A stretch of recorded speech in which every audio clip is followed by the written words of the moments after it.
बिस्मिल्लाहिर्रहमानिर्रहीम। मैं हूं उस्मान अली और आप देख रहे हैं यूट्यूब चैनल तहरीके लब्बैक। पाकिस्तान का जो लॉन्ग मार्च है वो इस्लामाबाद की तरफ रवां दवा है और यहाँ पे गवर्नमेंट ने जो यहाँ की लोकल गवर्नमेंट है उसने इंटरनेट सर्विस को बंद कर दिया है। और इसमें जो इलाके हैं वो मैं आपको बता देता हूँ। ये जो शेखुपुरा, ज़िला शेखुपुरा में कालाशाह काकू मुरीद के कामों की, वज़ीराबाद, गुजरांवाला और गुजरात, इन तमाम इलाकों की इंटरनेट सर्विस मुअत्तल हो गई है। और इस सारे मामले में ज़ाहिर पुलिस और जो तहरीके लब्बैक के कारकुन हैं वो आमने सामने हैं। और इसमें जो दो पुलिस एहलकार हैं वो भी शहीद हो चुके हैं और इसमें 6 तहरीके लब्बैक पाकिस्तान के कारकुन शहीद हो चुके हैं। अब सवाल ये है कि ये जो 8 ज़ाहिर है पुलिसमैन वो भी पाकिस्तानी हैं, वो भी पाकिस्तान के ही बेटे हैं, और ये जो 6 कारकुन शहीद हुए हैं ये भी पाकिस्तान के बेटे हैं। अच्छा, ये जो 8 लोग शहीद हुए हैं, और इसमें मैं मज़ीद बताता चलूँ आपको कि वो जो कारकुन शहीद हुए हैं वो अपने साथ रख के वो इस्लामाबाद लेके जाएंगे और वहाँ पे वो अपना एहतजाज रिकॉर्ड करवाएंगे। तो क्या सवालात बहुत सारे हैं। तो क्या इन लोगों के साथ अगर आपको नज़रियात से, इनके नज़रियात से, तहरीके लब्बैक पाकिस्तान के नज़रियात से, इनके तरीक़ेकार से इख्तिलाफ है तो एक अलग बात है, उसको हम अलग तरीके से डील कर सकते हैं। तो इन के साथ, तहरीके लब्बैक के साथ किन लोगों ने मुआहिदा किया था? क्या उसमें शेख रशीद साहब शामिल नहीं थे? क्या उसमें नूरुल हक कादरी साहब शामिल नहीं थे? उस मुआहिदा करने में जो दूसरी तरफ से तहरीके लब्बैक पाकिस्तान की तरफ से ग़ुलाम गौस रज़वी शामिल थे, डॉक्टर शफीक अमीनी साहब थे और ग़ुलाम अब्बास साहब शामिल थे। ये 5 जो लोग हैं इनके दरमियान हुकूमत की तरफ से ज़ाहिर है वो रिप्रेजेंटेटिव थे और तहरीके लब्बैक पाकिस्तान की तरफ से ये 3 लोग रिप्रेजेंटेटिव थे।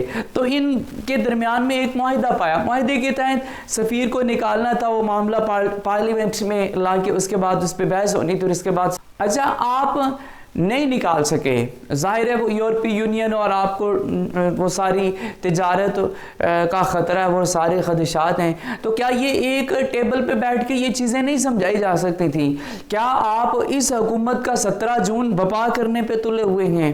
ये जिस तरह वो मॉडल टाउन 17 जून को हुआ था ना पिछली हुकूमत में, तो ये क्या काम हो गया है? अच्छा, जो 8 जवान शहीद हो चुके हैं उनके घरों में तो क़यामत सुगरा बरपा है, क़यामत सुगरा है आज। अच्छा, वो जो 8 चले गए हैं तो उनका जिम्मेदार कौन होगा? क्या उनको कोई वापस ला सकेगा? क्या उनकी ज़िंदगी वापस आ सकती हैं?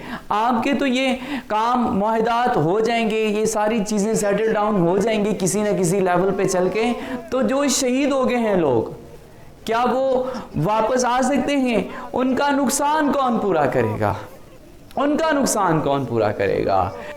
और जो हमारी शेख रशीद साहब हैं वो मैच देखने पहुंचे हुए हैं और खान साहब इस वक्त जो है वो सऊदी अरब में नवाफिल अदा कर रहे हैं, रोज़ा रसूल के सामने खड़े होके नवाफिल अदा कर रहे हैं। उधर पाकिस्तान में अवाम जो है वो अवाम मर रही है और ये इन हजरात को कुछ और ही सूझी हैं। तो क्या जो मुल्क का सरबराह होता है वो ज़ाहिर है जो प्राइम मिनिस्टर होता है वो पूरा मुल्क उसका सरबराह है, पूरी कौम का सरबराह है।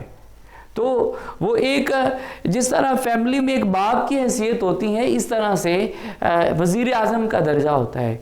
तो ये बच्चे मर रहे हैं, पाकिस्तान के बच्चे मर रहे हैं, पाकिस्तान के बच्चे शहीद हो रहे हैं। तो क्या इनको बिल्कुल भी इस चीज़ की परवाह नहीं है? तो परवाह नहीं है। तो 3 दफ़ा अदालतों ने 4 दफ़ा अपने डिसीजन में कह दिया कि इसको रिहा किया जाए। तो क्यों नहीं खादिम हुसैन रिजवी साहब के बेटे हाफिज साद रिजवी साहब को क्यों नहीं छोड़ा जा रहा? और वज़ीर आला पंजाब कहते हैं कि ये शर पसंद हैं, इनको कानून हाथ में लेने की इजाज़त नहीं दी जाएगी। तो भाई इन शर पसंदों के साथ मुआहिदा किसने किया था? क्यों मारे जा रहे हैं ये नौजवान? और ये समझ लेना चाहिए कि ये 20 लाख वोट लेने वाली पाकिस्तान की सबसे बड़ी मजहबी जमात है, वोट लेने वाली मजहबी जमातों में ये सबसे बड़ी है। हाँ, पीर साहब जो फ़याज़ुल हसन सरवरी कादरी साहब हैं, जो दरबार आलिया सखी सुल्तान के सजादा नशीन हैं, वो भी उन्होंने भी अपने कारकुनों को कहा है कि अपने जो मुरीदैन हैं उनको कहा है कि बाहर निकलें और तहरीक लब्बैक पाकिस्तान के साथ शामिल हों। तो ये हालात किस तरफ जा रहे हैं, इसका किसी को कुछ एहसास है? ये कि सिर्फ ये तबाही की तरफ जा रहे हैं। अब भी मौका है, अब भी मौका है कि दिलों को मुसख्खर कर लिया जाए। वो जिस तरह वो जरदारी साहब ने एक दफ़ा किया था कि नवाज़ शरीफ साहब लाहौर से चले थे तो वो गुजरांवाला में उनका लॉन्ग मार्च पहुंचा था तो उसने वो मुतालबात मान लिए थे। अब भी मौका है कि इनको इस्लामाबाद जाने से रोक लिया जाए, इनके जायज़ मुतालबात पूरे कर दिए जाएँ, इनके जायज़ मुतालबात माने जाएँ। साद रिजवी को पाबंदे सलासिल करने का कोई मकसद नहीं है, कोई जवाज़ नहीं है। ये वही लोग हैं जिनके साथ आप टेबल पे बैठ के मुआहदात करते रहे हैं। अल्लाह ताला मेरे मुल्क की खैर करे, अल्लाह ताला मेरे मुल्क के बच्चों की खैर करे, मेरे मुल्क के बासियों की खैर करे। अल्लाह ताला आपका, मेरा, हम सब का हामी नासिर हो। अस्सलामु अलैकुम व रहमतुल्लाहि व बरकातुहू।